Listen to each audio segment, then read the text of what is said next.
value-wise, it's not going to. I have no idea if that ball's real or not, though. So okay, I just, so you know the question. You watched Roadshow, I right? have, I love it, and I love you, by the way. You're one of my faves. Thank Oh, you. well, thank you. I was hoping to get you. Oh, thank you. So what's your name? Katie. Katie, I'm Lee. Nice and to what's meet you. your name?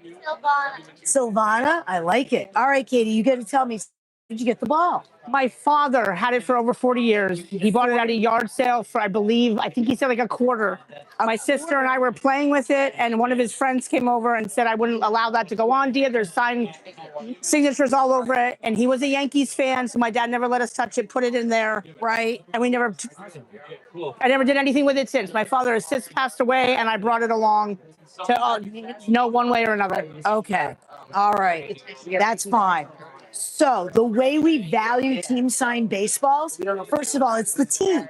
Yes. So as you might figure, the better the team, the higher the value. Correct. So yeah, and this is a Yankees team signed ball. And it's authentic as far as you know. Well, we're gonna get to that. Okay, sorry. You are jumping the gun. I'm very nervous about the whole thing, I feel. So the next thing we look at, who signed it, right? Correct. Because we want the key players on it. Now I'm looking at this and I see Johnny Mize, I see Yogi Berra, Hall of Fame catcher. I see Phil Rizzuto, he was a Hall of Fame shortstop. Johnny Mize, also a Hall of Famer, very good, right? Ralph Houck, who played and then was the manager of the Yankees. Ed Lopad, who was one of their great pitchers.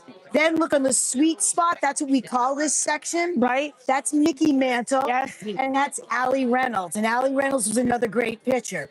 Now, what I'm looking for when I look at this ball, because it looks to me it's an early 50s ball, what we would really hope is Joe DiMaggio's on it. Correct. Now, why? Because Joe DiMaggio and Mickey Mantle only played together 1 year in 1951.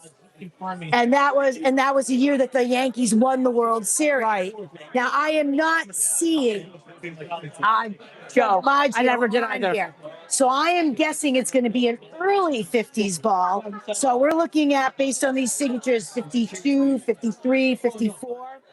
All good years, especially 52 and 53, because the Yankees actually won 5 World Series in a row from 49 to 53. Nice. So that would be the other. Now, if I had time, what I would do is take a couple of the signatures that are very obscure, people you've never heard of, and look them up to see when they played, and then I could figure out the exact year. Right. It's always someone you've never heard of, but I can tell you pretty much.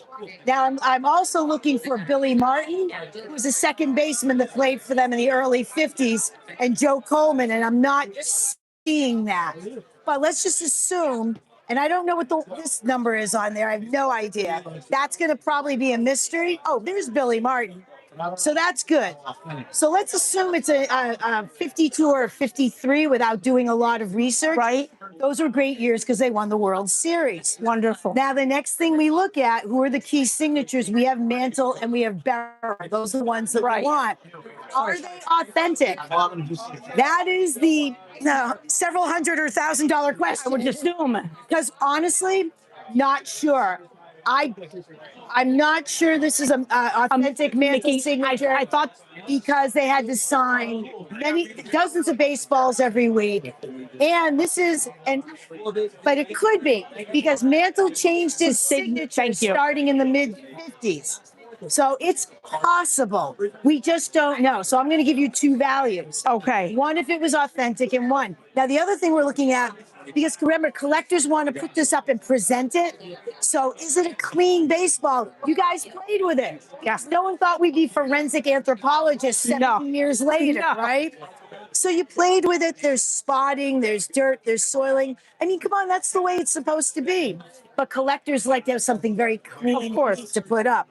But all that being said, if it's authentic, I would put an auction estimate of at least $800 to $1,200. Nice. Yeah. And if it's, you can play with it again. I'll still keep it in the box even if it isn't. There you go. But it's so cool. Are you a Yankees fan? Yeah. I am. Maybe you're more of a Yankees fan now. That would be helpful. But I so appreciate you bringing it. Thank you so much for your knowledge, and thank you. I appreciate it. It was a great time. What are you going to do with it, Katie? I don't know. I don't know. I'm gonna have to try to see if I can find someone to. You look online. There's authentication. Would you send it away? You can, or you can go to New Jersey. There's an office in New Jersey for one of the authentications. Okay. Thank you. I appreciate that very much. All right. Yes, that's what I'll do. Time today. Thank you. We did. Say thank you so much. Take care, you guys. I appreciate it. But how does that go? This way. You brought in a winner. It's all good. Damn. I'm gonna now. Thank you very much. Thank you. Absolutely. I have your mic. Thanks, Hannah. Take your mic. Thank you so much. Signing up for this. Hi, everyone. I'm Hannah Auerbach, and we are here at Antiques Roadshow. We are here for the third stop on our 2026 production tour. We're at Genesee Country Museum and Village, Genesee Country Village and Museum. And we are here appraising items all day. We're filming 3 episodes of Roadshow from today's event, but there's also thousands of appraisals happening, just like the one you just saw with Leila Dunbar behind the scenes. So we're going to give you a peek of that. Right now, we got a hot tip that there's some cool comic art over at Collectibles. So we'll be heading that way now. Drop your comments in the chat and we'll answer them. And then hopefully later, we're going to grab our executive producer, Marsha Bemko. So ask any questions from her, the big boss. So we're going to head over there now. Travis, is this? You guys ready? And are you doing this for YouTube Live? Sure. Excellent. Thank you. Just going to mic you up. All right. There we go. You don't really need a mic, but... No, I'm usually wicked quiet. What are you talking about? All right, give me the background. How'd you get this piece here? Was at a Comic-Con that came to Rochester many years ago. Bought it because I liked it with Spidey and Thor. And it was John Romita Jr. early-ish art. And... whoops, I'm sorry. Thought it just would be valuable. I'm so sorry, live. Bam, back in the camera. It's okay. I get animated too. So I correct John Romita Jr., also Mike Esposito on the inks there. But what's interesting about this opening splash page is that this first appeared in Supervillain Team Up, issue 7. You had thought Marvel, so Supervillain Team Up. All right. Dr. Doom's story. But when you look at it, you'll notice the characters here, Thor, Spidey, that's the original artwork. But you'll notice there's a heavy stat layer. So everything here, the overlay on it is not original artwork.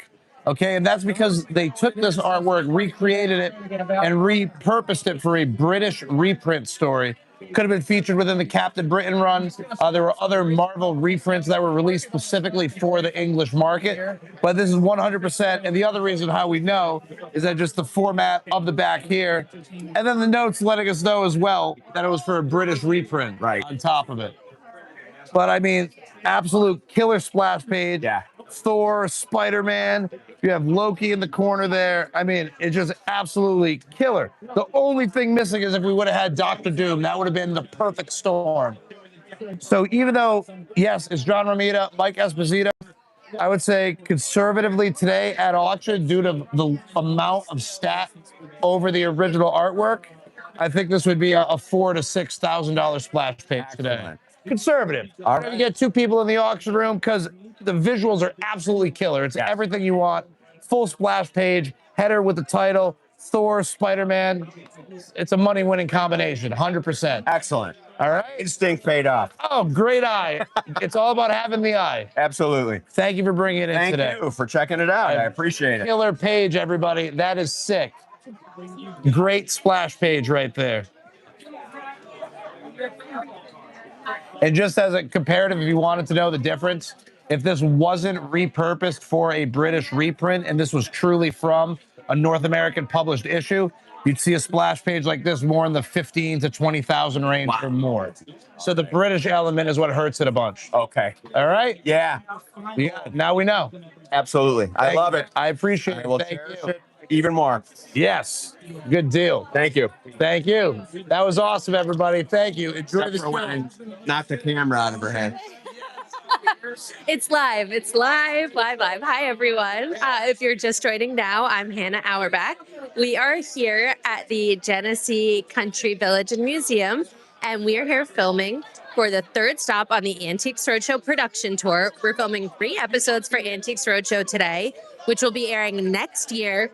I'll put these both up. Which will be airing next year, 2027, sometime between January and May on PBS, the PBS app, and our YouTube right here. But what a lot of people don't know is, in addition to the 100 or so appraisals that we're filming today in front of our cameras, we're doing thousands of appraisals for our ticket holders at the event. So we're going to show you those appraisals that will never be seen on TV, and we're going to go join one right now, actually. Hi, sorry. Are you okay with us doing this on the YouTube Live? Thank you so much. I'm just going to put the very pretty Thank you. both of you. And look at this. All right, what do we got? We've got a group of Cupid babies. Little Bisque, I believe. Where'd you get them? Through yard sales, flea markets, auctions. And there's like random legs. Random legs. Yeah. This one doesn't have, and I believe they belong to her. They do. She needs a little bit of restringing. Okay. You got a poor bridegroom down here with no bride. Okay. A little dude. There's this little paper top hat. Okay. Now I saw this, and what are these on top of their heads? Just little hats. So if you ever saw in the 20s, the ladies would wear these like little scarf hats. That's what they are. Uh-huh. So you've got different ones here. You've got, these are storybook. She's a storybook doll, which is American. Okay. That's a storybook doll, which is American. Okay. The rest are all Japanese, little, all bisques. Everybody's got arms and things that move. Uh-huh. When they're straight, they're called immobiles. When they do move, they're called mobiles. Got it. Is that convenient, how they call them that? Yeah. So value-wise, they're kind of all over the place, but these guys are usually anywhere from $20 to $30 a piece. Okay. You're a big girl here, probably $30. Definitely get her a little cleaned up and get her legs back on. Uh-huh. And then, you know, she won't be laying in there looking very sad and forlorn. Okay. So let's see what else you got there. Got a group of Steiff bears. Alphabetically bagged here. Yeah, well, yeah, just easier for him to take notes. So how do you have these? Again, auctions, flea markets. Okay. Yeah, I watch Antiques Roadshow all the time, so I hear stuff. We appreciate that. I It's made by love it. viewers like you. Love it. Got a little bride and groom again. But why Steiff? Why do you want these? Why do you have them? You like them? I like them. Yeah, yeah. So you've gotten them over like different periods of Oh, time? yeah, for the last 20 years probably. Okay. We've got a little hand And puppet. there's this original label there. He's got a button up there in the ear showing that he is Steiff. And he is called Cozy Teddy. And they've all got different names. You'll get the dogs and cats. Like here you've got your little, Hand puppet. yeah. Put him on. Let's see how he works. Okay. Yeah, why not? Why not?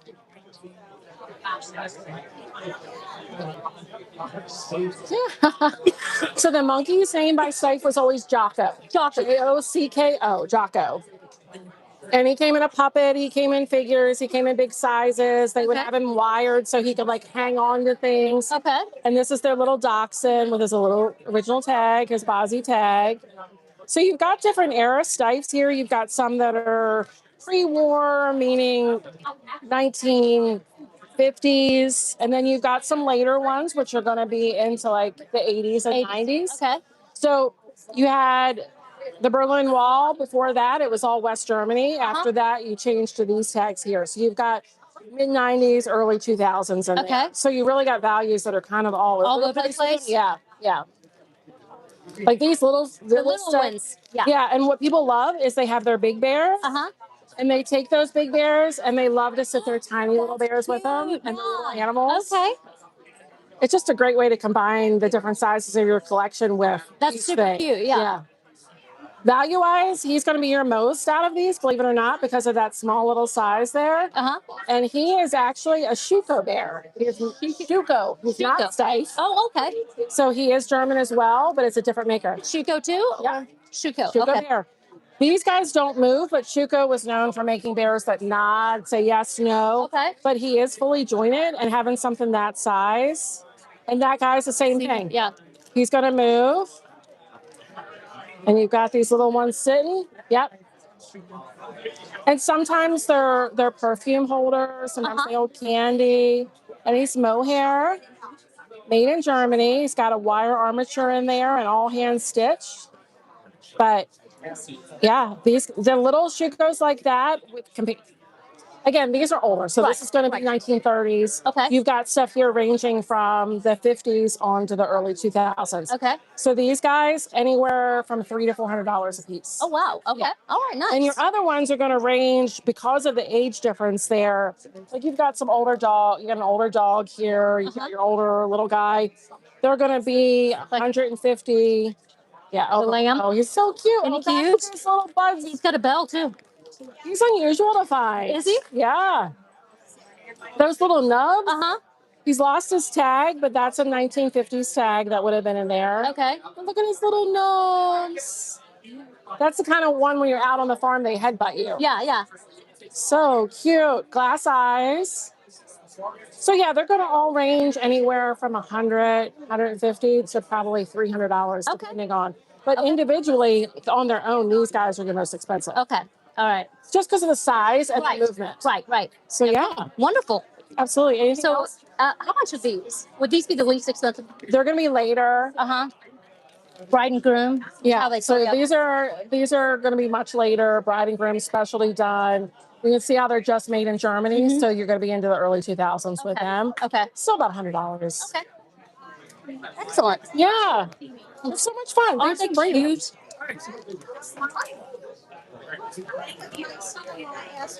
Oh, thank you so And much. thank you for being on camera. Oh, and thank you. supporting This was us. fantastic. Absolutely. Love it. A lot of information. Thank you. Love you guys. Hi, everyone. If you are just joining, a little sunny out. I'm Hannah Auerbach, and we are here at the Genesee Country Village and Museum in Mumford, New York. I don't think I had mentioned this, outside the Rochester area. And we are here filming 3 episodes of Antiques Roadshow today. It's our 3rd stop on our 2026 production tour. These episodes are going to air next year in 2027. But in addition to the hundreds of appraisals that you see that we'll film today, 100 plus appraisals that we'll film today, we're also doing thousands of appraisals behind the scenes. So we're going to show you that.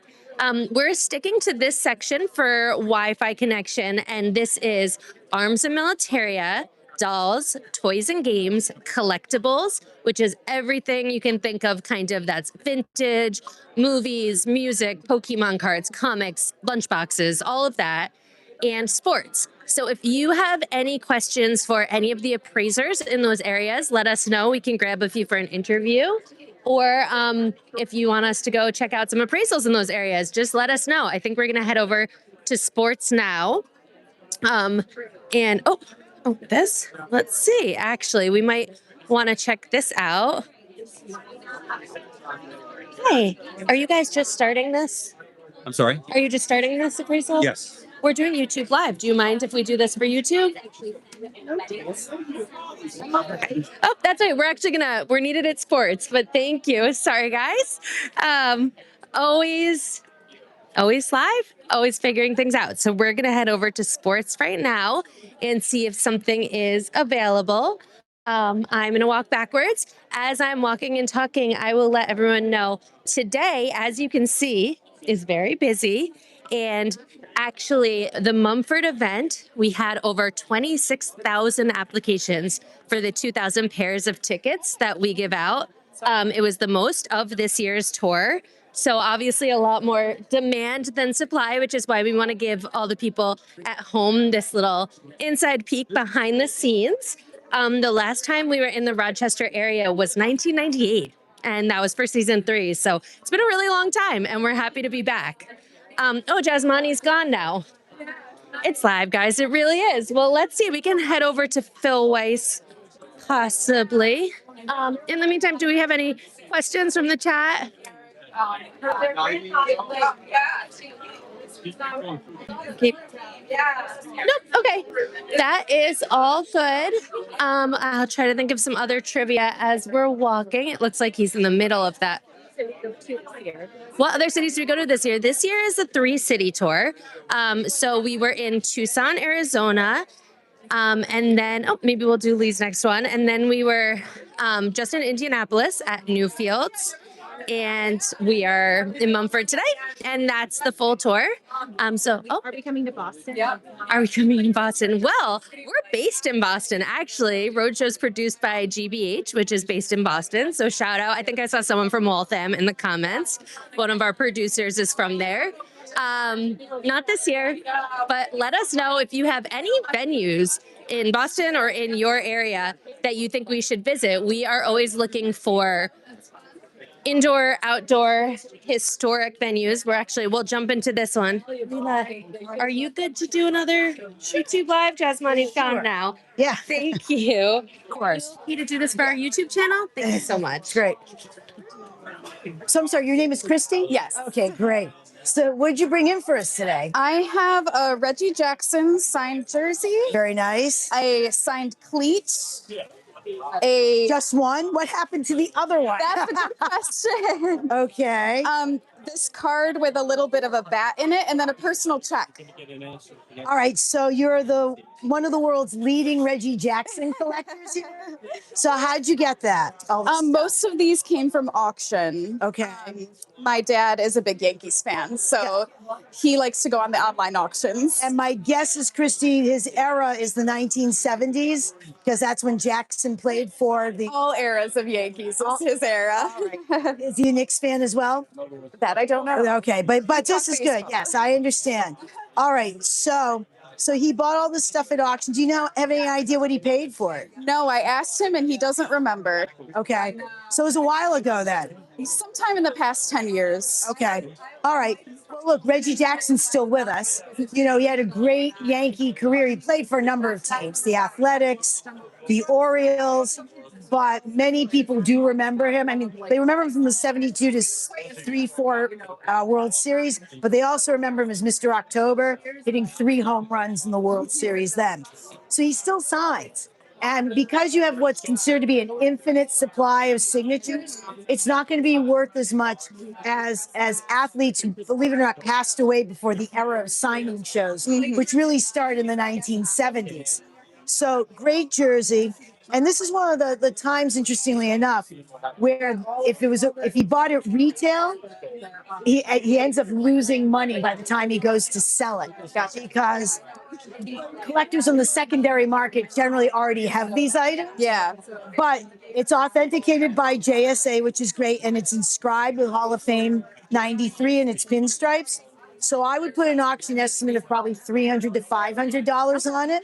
Now, I do remember that he was also a car aficionado, so this does not surprise me. Hopefully he does not still live there, but evidently he may not care since this was sold. So we don't know who this went to, but wait, what does it say? 93. I am not sure. What does that say? I am not sure. Something friend project? Mercury Mustang. I think it's a Mustang project. So 2,500, 1995. Those check like this is probably going to be in the $100 range. Yeah. The card, these are series that they did. They probably put a sliver in here. This is a commemorative series. Yes. So commemorative series like this with the career home runs, look at that. And I do believe that's a little piece, a wedge. And that's probably going to run you about $100 to $200 as well.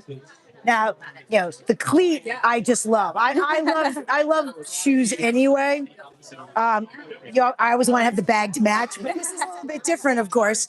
And signed by him. Now, as you can see, look, not used. Yeah. So it's going to be a signed cleat, but not game used. Right. So again, I would probably put, and this has been authenticated, which is great, because one of the big issues in memorabilia today, in signed memorabilia, are fakes and forgeries, whether they were intentional at the time, or whether it happened later. So you don't have to worry about this, and it's probably why your dad bought it. Yes. So again, I'd probably put $200 to $300 on this. So once you start adding it up on the secondary market, Right. But if you went out to buy them again in retail, you believe it or not, you'd have to spend a lot more than you would at auction for these. Yeah.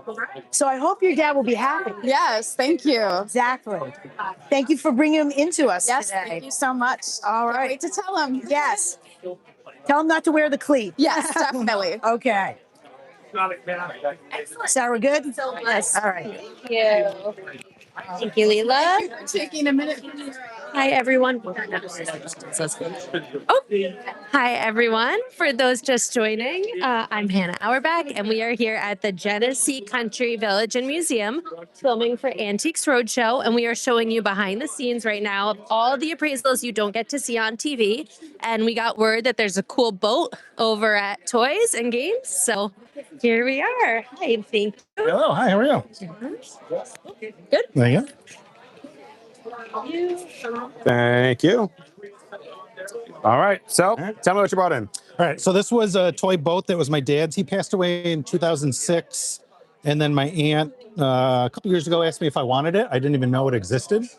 So it's just been sitting in my garage because given the age, I didn't want my kids to play with it. I assumed there was lead paint on it, so I didn't want my kids to play with it. All right, So it's just been sitting there. Safe assumption there. What are you hoping to find out today? I just want to find out if it's worth anything. You know, should I clean it up? Should I take it out of the garage? Will my wife allow me to put it on the mantle? Okay. Like, you know, where does it belong? Well, I have what I think is a tip or piece of advice with regards to the ladder. If you want to try to put it on the mantle, unless you're going for the deeply patinaed antique look, I can give you a couple tips on how to clean it up so it's a little bit more presentable. All right. But I'll tell you a little bit about it. So it's a Japanese boat. So this is a Japanese electric boat or electric speedboat. I would have actually taken a battery on the inside of this to power this little electric motor here. And you actually have a few spare bits and pieces here. Although I don't know that they go to this boat. That's actually plastic, as is that lifeboat there. So I think they're just added in, maybe from a donor somewhere. Okay. This right here, any idea what that is? Is that the power? It is on and off lever, yeah. So that was your power up there, and same thing back here. So the battery or a dry cell battery fit right inside here and power up the motor. This would be a pond boat. You'd set it up, turn it on, you'd set your rudder to your position you want it to go in, and it would run in circles. It's made of like a balsa wood or really lightweight wood. And yeah, the paint that's on there probably is a lead paint.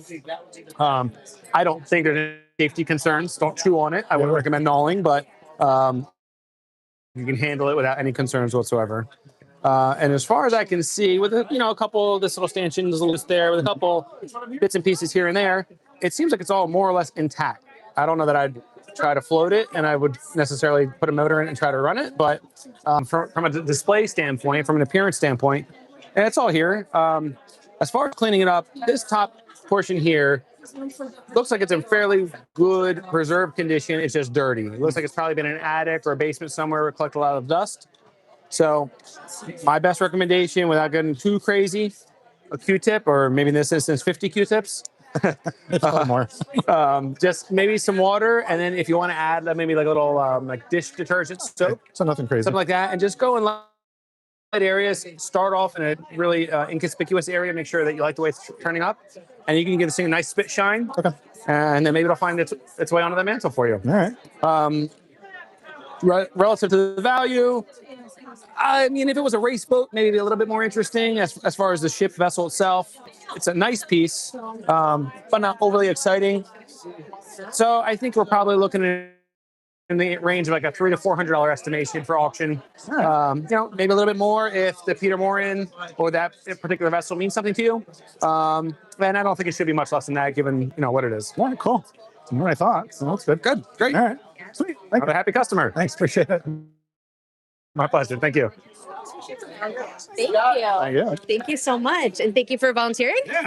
Excellent. You can see John is one of our volunteers. We actually work with around 120 volunteers at the event.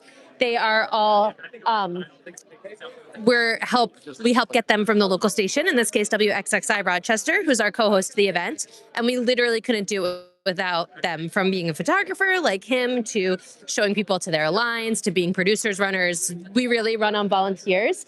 And I'm just going to say, okay, was that our appraisers are also volunteers. So they fly their way out and work the day gratis, and they donate millions in time and expertise to PBS. So we really appreciate that as well. It's a complete labor of love. We were just coming over here because Demi let us know that there's a very cool item. I'm Brendan. Brendan. Hi, Brendan. Are you okay with me Absolutely. putting this on for YouTube Live?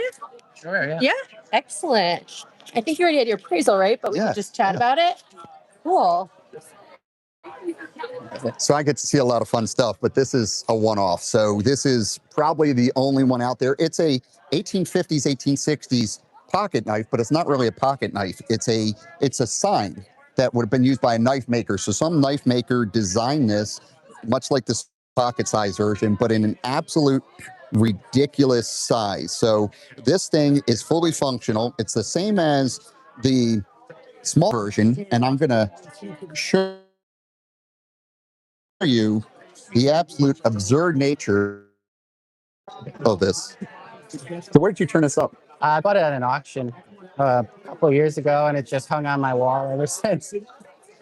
So they made it fully articulated and with a spring that functions. So a lot of knife makers would have had a sign to show their craft, or if they traveled around to show what they can do. But this is something that a knife maker would have made to kind of show you the size, and it could have been used as a sign for their business. But it's classic 1850s, 1860s knife, just a giant size, massive version of it.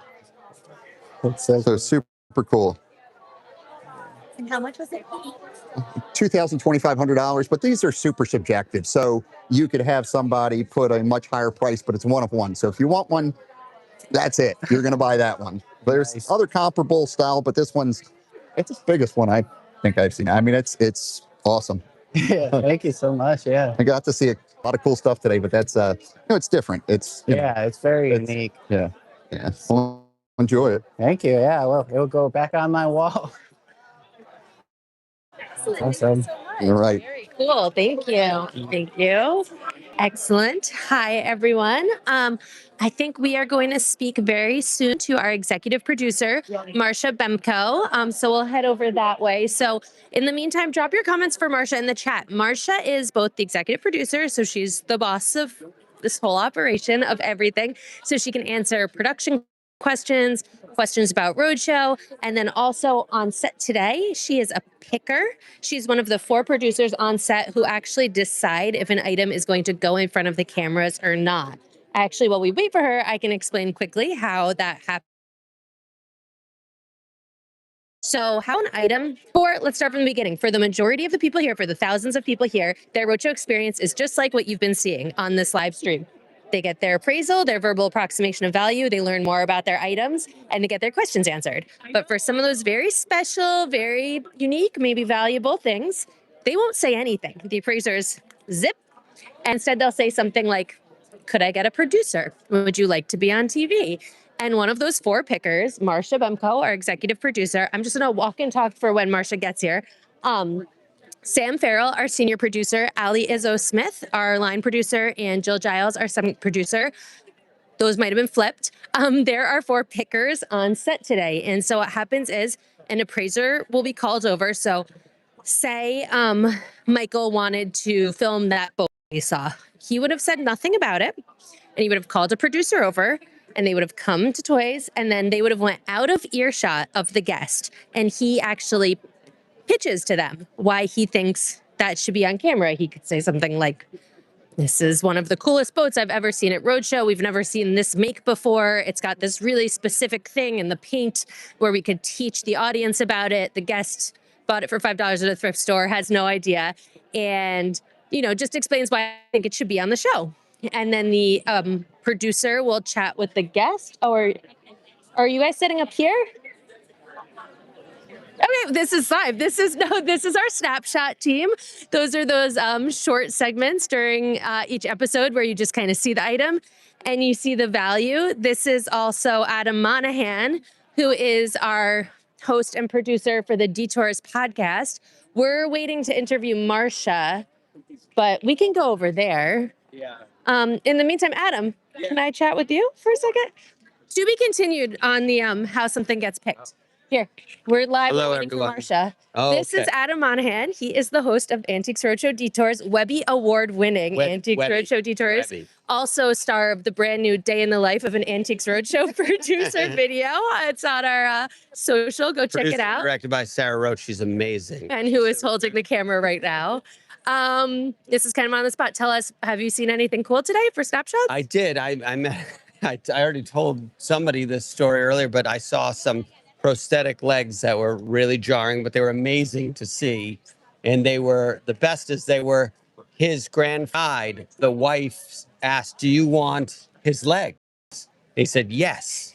They hung him up at home to his wife's chagrin, but he kept him then. And then he gifted them to the guy who brought him in today, whose wife also, I don't think, enjoys them. But So it's been to two different sets been of to two friends. different One set of legs, one two set set of of legs, friends. two friends, a lifetime of memories. And we don't know how much they're worth, though, don't know. because I'll that's the get- thing so about snapshots. That We're would going have to gone find over out. to collectibles, I'm sure, and somebody there, or maybe arms and military. Legs and military. So it probably made its way here. So one of these appraisers has seen it, and they filled out a slip that says the value. I'm so I can't wait to get that one back to figure out what it was worth. Guess in the chat how much you think the prosthetic legs are worth. Legs, Korean War. Were they specific. well worn? Like, were they in bad shape? They were wood. No, they were in great shape. They were wood. So think about how heavy those would be to carry around. Yeah. And quality work. Like they were amazing looking. So those were fascinating. And then some a creepy doll with a butt that showed. That was fun. Guy with a gigantic copper cross that was roaming around. That was great. Felt like an omen. Woman with some tintypes. So yeah, no, there's been really fun stuff around here. So Excellent. I've enjoyed the day, and everyone's so excited and nice, like everybody. It's very good vibes here today. Great vibes. So before Marcia gets over here, as I mentioned, you're the host of our podcast, and I know we have a new flight of episodes coming out soon. Yes, Can you tease anything? Yeah, so the first one is about Jaws, because we're getting in time for the 4th of July, so I figured we had to have the Jaws episode out. And then we have a very controversial painting, an H.J. Ward painting. So after this, if you Google H.J. Ward painting, you'll see the painting I'm talking about. Then we have some Tiffany mosaics that were in Las Vegas last year. They have an after story. So Tiffany mosaics, gigantic piece of architectural relics, really. Those are being sold. And then something we did the herd cans. Sorry. I'm blanking. Madison Seal. So those are the 4 coming out. They're coming out this week. I wanted that dog. Oh, that dog. I think your camera person just got him. He got him. We'll He already. see. Well done, Greg. And where can people find the podcast if they want to subscribe? You can subscribe on Apple Podcasts, Spotify, even Amazon Alexa, or NPR has the podcast NPR as well. One. NPR One. Excellent. Thank you, Adam. Thanks for saving us. Oh, here you go. Thank you. Marcia's here now. Go get that dog. Go get your dog. Great. And I am just going to grab Marcia Bemko and we'll move over here. But first, I do owe everyone the end, you can go over this way, of the explanation, which is I was in the middle of telling everyone how an item gets picked. To someone like Marcia, it gets pitched. And then actually, why don't you, since you're the one who does it, not to just jump right in. Let's jump right in. We're at the part where an appraiser would pitch to you. Yeah. How does that go? How does that go? So it's in that thing you just took from me. That has the pitches in it. And so there's a list of people who want to see a producer. I'm one of 4 producers out here doing this. And you go over to them. Let's say we see a piece of jewelry in there. You go over, you find out from the appraiser what they know, find out from the guests what they know, what the story is, how they had it.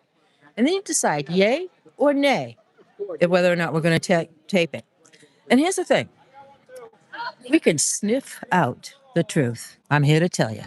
This is why I'm glad she's saying that. I wouldn't have said that, so. Yeah, no, I'm here to say it. I sniffed out the truth this morning on some pretty valuable things. Want me to tell that story?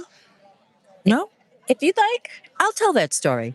So I can't remember what these little action figures are called because it's not my thing and I haven't seen them before.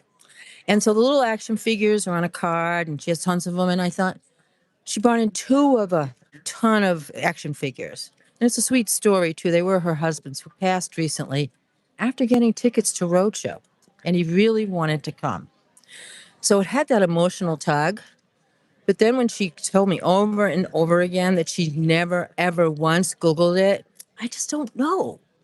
What do you think out there? Find out. Find out. So tell us, have you seen anything today that you have picked? Most of the people I've seen today, I have picked. What's your favorite so far? Oh, that's Stand out. You know what?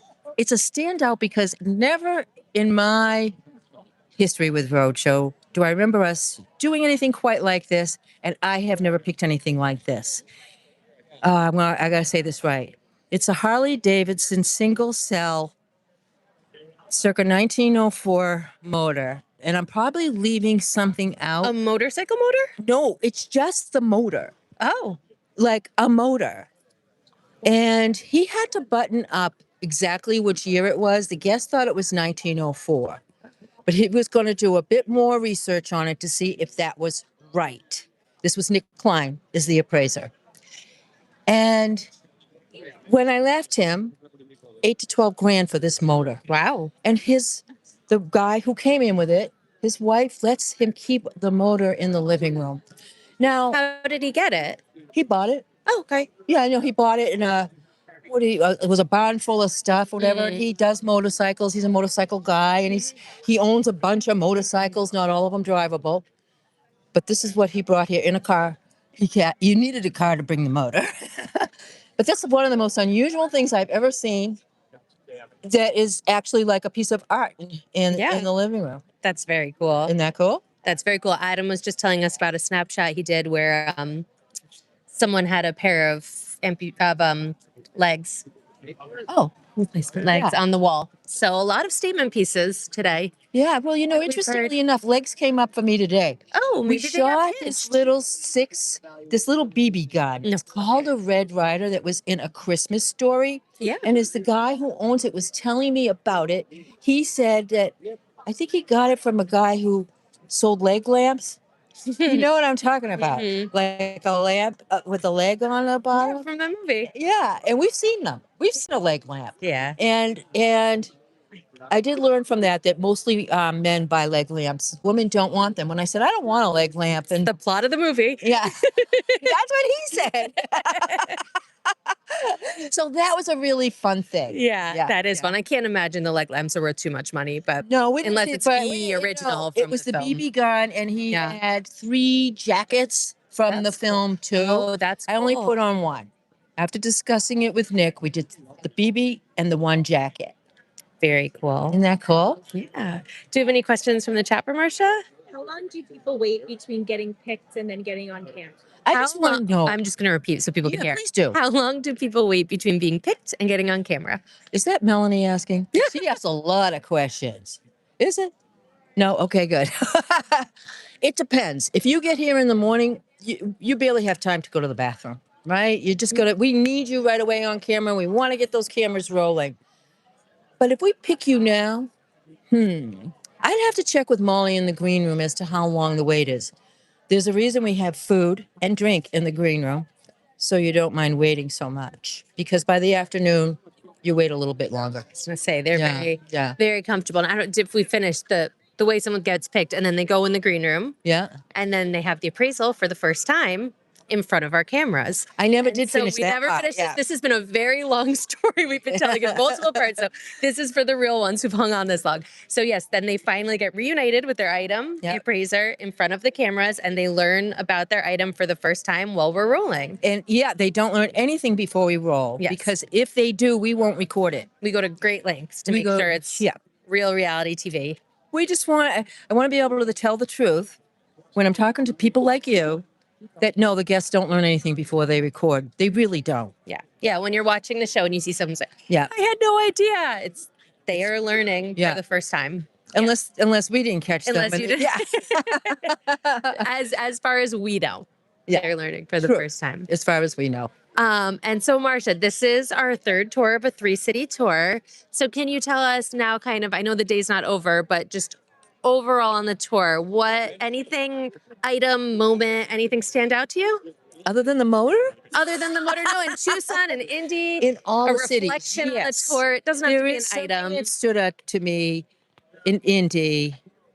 I think it was Indy. We found some photos that came from the farm, the farm FSA. What does that stand for now? Farm. Oh. This was from it was 1938 to 1941. Farm Services Administration, whatever it was a government organization. And this guest, her great uncle worked there from these years, like 38 to the early 40s, 41, 42.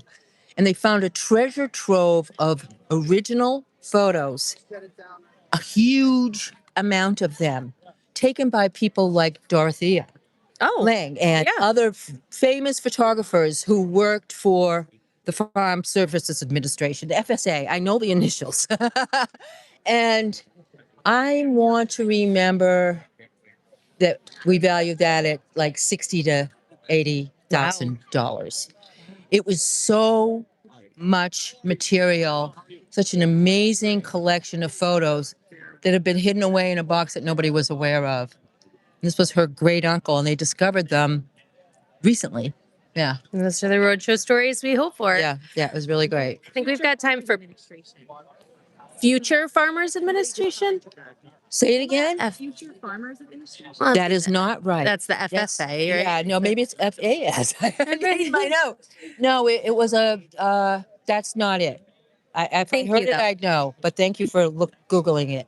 Yeah. I think we have time for one more question, if we've got any. Do you appraise pins and stamps? Do you appraise pins and stamps and coins?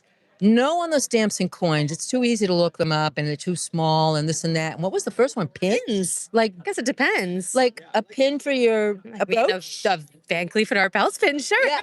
No, we appraise pins. Yeah. We see commemorative pins, fancy pins, diamond pins. We'll praise your pins. Yeah. We're all good with pins. Yeah. Yeah. Stamps, coins, no. Stamps, coins, glass, fire extinguishers, and cars. Anything else?